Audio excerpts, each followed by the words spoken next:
ఈరోజు భారతీయ జనతా పార్టీ రాష్ట్ర శాఖ ఆదేశం మేరకు మూసీ పరిసర ప్రాంతాల్లో ఈరోజు బాధితులను పరామర్శించడానికి భరోసా కల్పించడానికి కార్యక్రమం చేపట్టడం జరిగింది.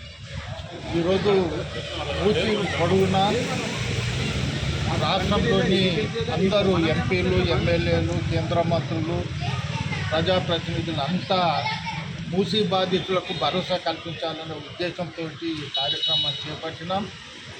చాలామంది ఈరోజు అసత్య ప్రచారం చేస్తున్నారు ప్రభుత్వం వాళ్ళు. అయ్యా, మూసీ ప్రక్షాళనకు బీజేపీ ఎలాంటి వద్దనే ప్రసక్తే లేదు. ప్రక్షాళన చేయాలి కానీ నష్టాన్ని నివారించమని చెప్తున్నారు.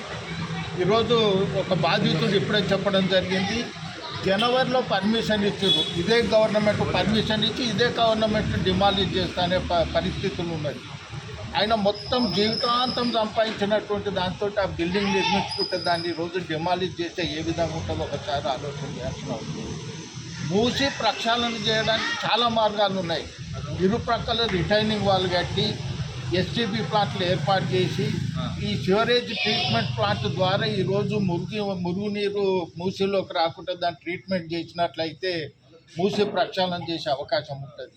కానీ ఆ ఉద్దేశంతో కాకుండా ఈరోజు ప్రజలను భయభ్రాంతులను చేసే విధంగా ఈ కార్యక్రమం చేపట్టడం సమంజసం కాదనేది ఈరోజు భారతీయ జనతా పార్టీ వీళ్ళకి అండగా ఉంటుందని ఒక మెసేజ్ పంపడానికి ఈరోజు 25 స్థలాలలో మూసి ఇక్కడ నుండి నాగోలు వరకు మూసి పొడుగున అందరూ బీజేపీ నాయకులు నిద్ర చేశారు అన్నారు.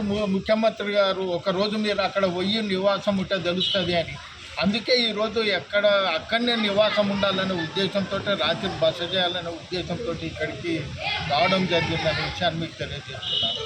కానీ దాన్ని ఏదో అసత్య ప్రచారం చేసేటట్టు కింది ప్రాంతంలో పోయి మూసి ప్రక్షాళనకు బీజేపీ విరుద్ధం అనేది అది అసత్యమైనటువంటి మాట.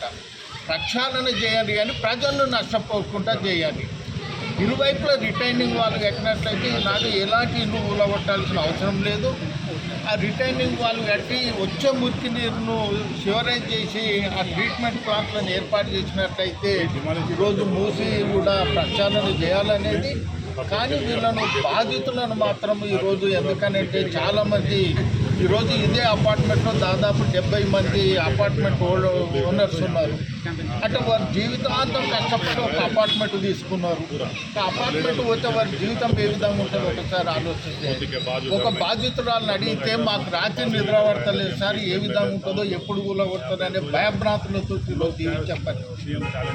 ఈరోజు ప్రభుత్వం అనేది భరోసా కల్పించాలి కానీ భయభ్రాంతులకు గురి చేసేది ప్రభుత్వం కాదనే విషయాన్ని తెలియజేస్తున్నారు. ఆ విధంగా భరోసా కల్పించాలనే ఉద్దేశంతో మన రాష్ట్ర అధ్యక్షులు కిషన్ రెడ్డి గారు, రాష్ట్ర నాయకత్వం ఈరోజు మూసి పరిసర ప్రాంతాల్లో ఉండే ప్రజలకు ఒక ధీమా కల్పించాలనే ఉద్దేశంతో ఈ కార్యక్రమం చేపట్టినాం. తప్పకుండా భారతీయ జనతా పార్టీ బాధితులకు అండగా ఉంటుందని నేను భరోసా ఇస్తూ, తప్పకుండా మీరు కూడా నిశ్చింతగా ఉండండి. తప్పకుండా మీకు ఏ ఇబ్బంది వచ్చినా భారతీయ జనతా పార్టీ ముందుండి మిమ్మల్ని రక్షిస్తుందని కూడా ఈ ద్వారా తెలియజేస్తున్నాను.